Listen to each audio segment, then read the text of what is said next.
Nigerian entrepreneur Debby Lawson turned 960 naira, which is less than $1 at the current exchange rate, into a multi-billion naira cookie business called Fastizers. The company's top-selling brand is Fun Cookies. 2 years ago, the business also received a $2 million investment from private equity firm Aruba Capital. In a recent interview with How We Made It in Africa, and you can watch the full conversation from the links in the description, Debbie described how she started the company from her sister's kitchen.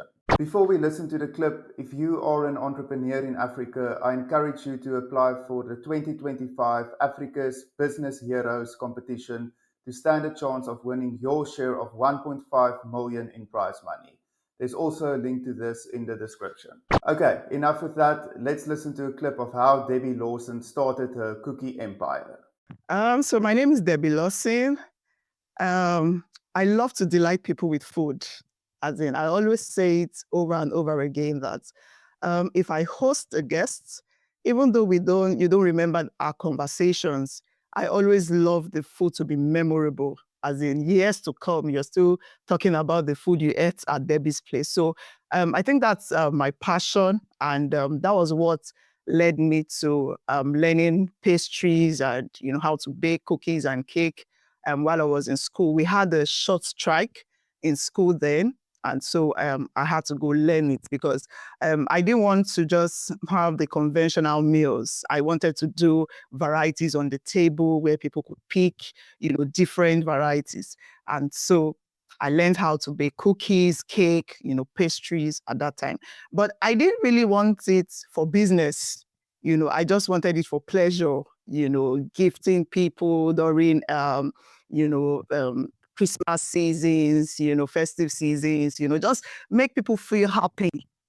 I love that so much. People smiling, because of what I've done for them, especially in, satisfying them with good meals. And so I remember when my husband to be, because my husband, because we went to the same school, we were dating then. He did his 21st birthday in 200 level. I remember he told me, so I baked cake and I did cookies. I remember he told me, Debbie, people love these cookies. You can sell it. I looked at him. I said, no, no, no.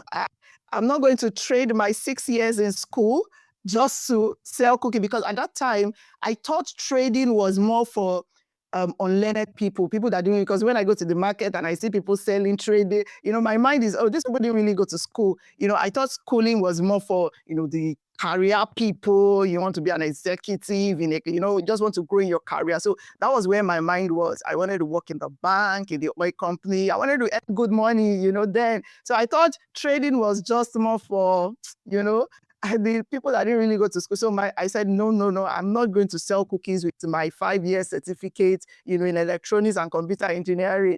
And so he just smiled and said, well, if you bring these cookies to me to buy, I would buy. And if I buy, he's sure that many other people are also going to buy because it was very good, So I said no, so I forgot about it.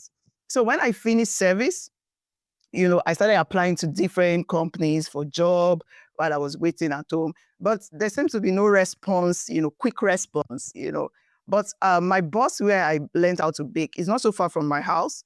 She came to me and she said, Debbie, instead of just staying at home, why not come join me, and I'm launching a new product. She was launching a cake box product at that time and help me, kind of manage it.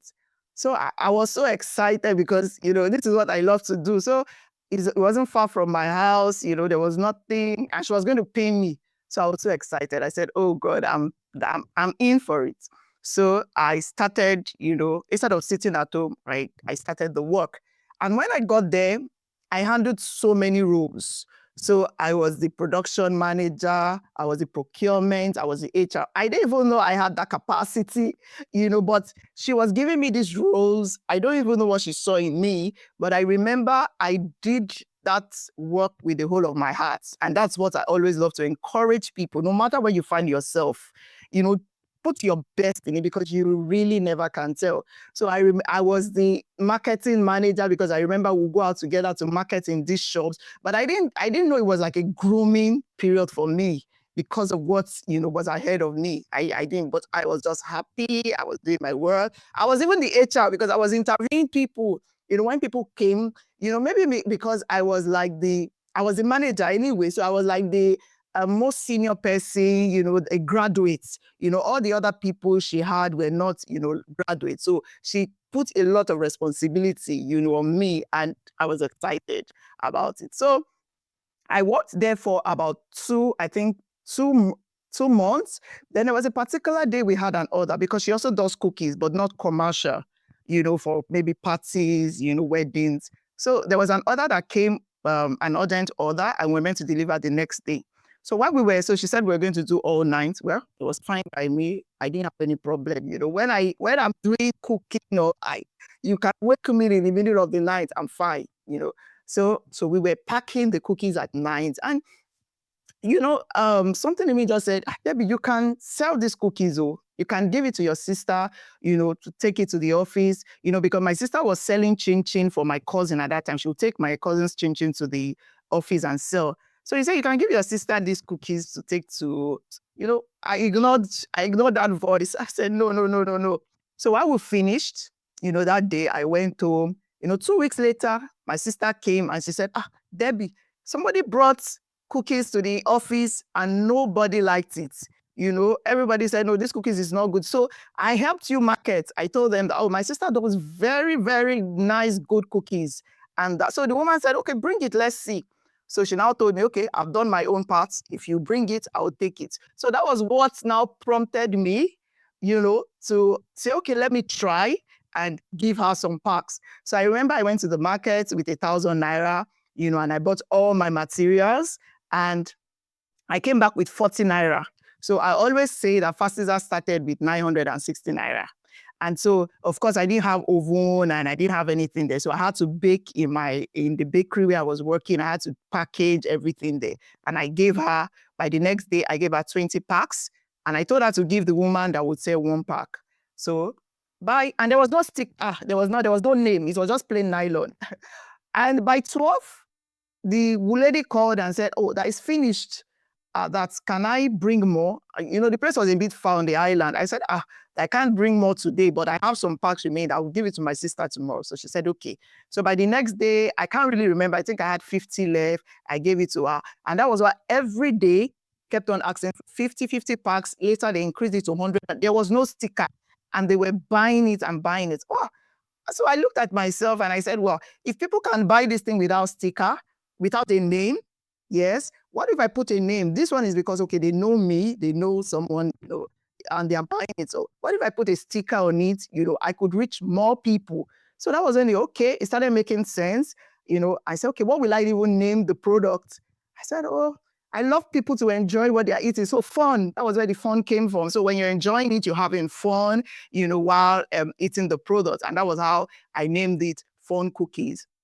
Now, so I called in my husband, we were dating there, and I told him, okay, this is what I've started. And my husband is an entrepreneur from birth. I always tell people. So immediately he was saying, yes, we have to get the packaging, and I was saying, no, I'm still waiting for my job. I was still thinking I was going to get a job. So I said, no, let's not make it too big because I still want to work. I still want to be a career person, an executive in an oil company. I don't want to, let's just take it. But he said, no, we have to, he started calling a lot of people that would do the packaging, that would do the design and all of that. So that was how, Fastizers started. Then the name Fastizers, I wanted something that moves very fast. If you see fast teasers. So I wanted something that would move. I don't want any slow thing. So I was saying, okay, fast.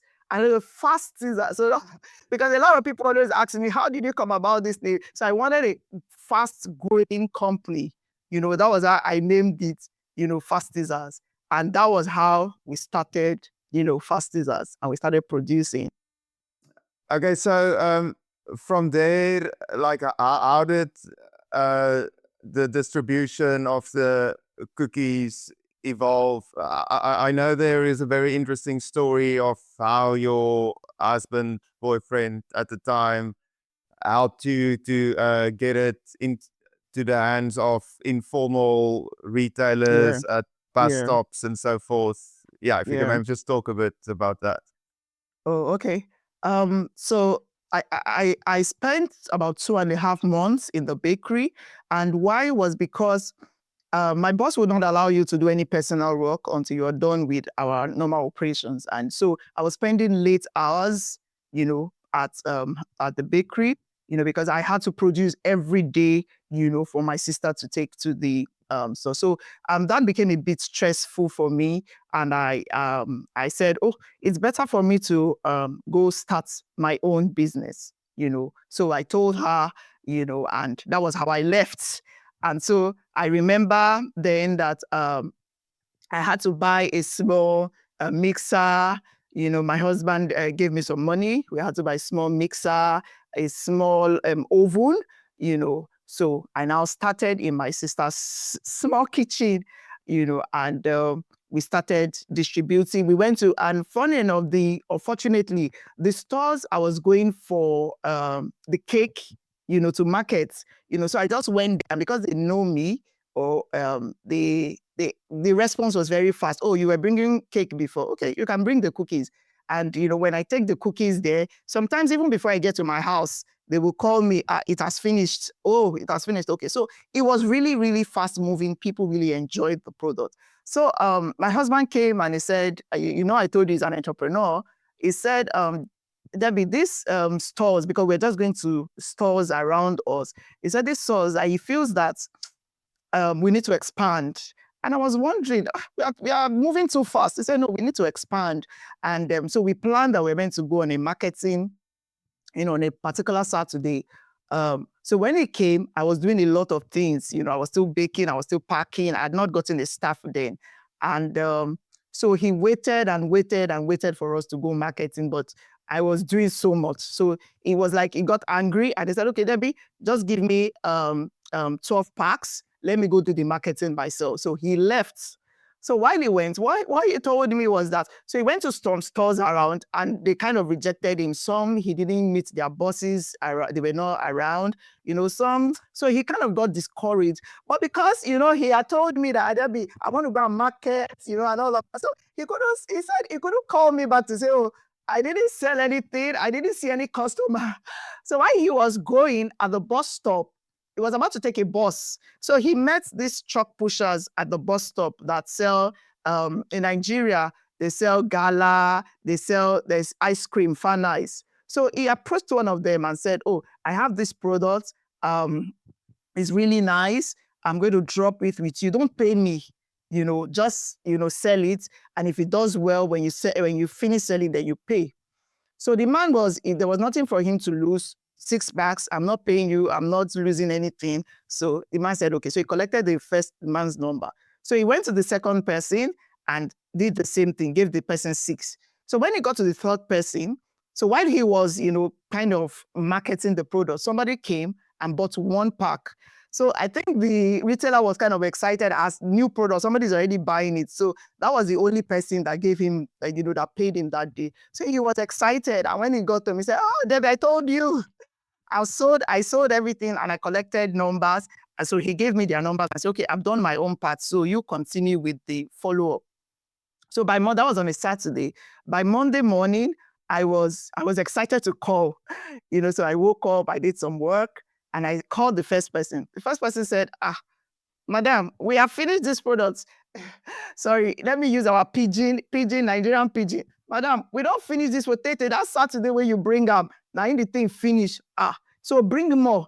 I was excited. I called the second person, the same thing, that Saturday the thing finished. The third person, that Saturday the product finished. Oh, I was so excited. So I packed, I think I gave them 12, now a dozen, 12, 12, 12, and that was how every day they were 12, 12. I increased it to 24, 24. And because it was fast moving, they had to introduce me to other retailers around. And so I think I was supplying about 10 people. I was giving dozens, some 3 dozens, and it was really, really fast selling. So at that point, my husband came again and said, we need to expand. We need to go to other areas, that we are not just going to stay at this bus stop. They call it Sele bus stop. We're not just going to stay there. We need to expand to other places. So we need to start looking for stores. that my sister's kitchen has become too small for us. So I remember he borrowed some money at that time because he was working in the bank. He borrowed some money in his name at that time. And, that was how we got a shop. We bought more equipment and we moved to Oshodi, a 2-room shop in Oshodi. So the same script we use in Sele, that was the same script we use in Oshodi. So we gave them 6 parts. Don't pay us. If you sell it, we'll come back and you will pay. So that was the same script. We went to different retailers, and some of them, before you even get to your store, like I said before, they would have finished it. So that was how we took over Sele. We started distributing to retailers in Sele. So the same thing, we went to Ikeja, we saw those retailers. By then I had employed more hands. I employed more staff to produce, to distribute for me at that time. But we didn't have a car. So we're using transport buses, to go to these different areas at that time. So we went to where we knew the retailers were that sell gala, because our motto then was anybody that sells gala should sell phone cookies, so that was what our motto, and that was what, drove us at that time. So we were giving retailers. So at a particular time, maybe after 6 months, the 2-room shop became very small for us. So we had to expand to a 4-room shop, at that time. And realized that it now became very stressful to do retailing because we had to go to, and most of these people won't pay you. So when you supply them in the morning, you have to now go back in the evening to collect your money from them. Sometimes when you get there, they'll tell you, we never sell anything. So you have to wait for them. I would have to wait, to help them even sell, and I'll be selling other products with them, sometimes they will get excited. This woman, you're not selling your cookies, you're selling gala, you're selling plantain, so you'll get excited. So there was like a relationship we built, with these retailers, then that made them loyal in a way to us, and so we were going to different places. Sometimes I had to send one of my staff to go to some areas because I couldn't go to all the areas, in the evening. So it became a bit risky because we were holding so much money at night, and it became very stressful to continue handling different retailers at that time. So that was when the distribution idea came, the distributor, to say, what if we get a distributor that buys in bulk? And these people, they buy gala, they buy other products from these distributors. It's better to approach this distributor. We've already made the market for them. The product is selling fast, so it's not a new product anymore. So I think that gave us a bit of leverage to say. So we went to the distributor in Sele. We say, see. So sometimes when we get there, they say, we've been looking for you. A lot of people come to ask for these phone cookies, and we've been looking for you because, those other guys will say, this product is doing well. And so the acceptance from the distributor was also huge. And so that was how we got into the distributor model. So the stress became a bit less because we were now supplying bulk to distributors at different locations. So you could do 2 or 3 days. You wouldn't have to go back, because of bulk, instead of us going every day. So that was how, we went around, Lagos, we went to Mushi, we went to different places, and the acceptance was, was huge. The acceptance was huge. So that was how we covered Lagos with our products. Now, how we got, to upcountry, somebody called us one day and said, I came to Lagos and I bought this product. I took it to Aba Market, because Aba Market is like a central market where people come from different, states. And, he said, they loved it and I want to be a distributor. And in my mind, I said, I don't know. I've never been to the East before. How do I get the product? He said, don't worry. I buy products from Lagos. Don't worry. When I come, you just bring it to a particular location for me. And so that was how we got to upcountry. We got to the East. And from the East, we got to Imo. We got to Port Harcourt. So that was how we were able to cover, the states in Nigeria.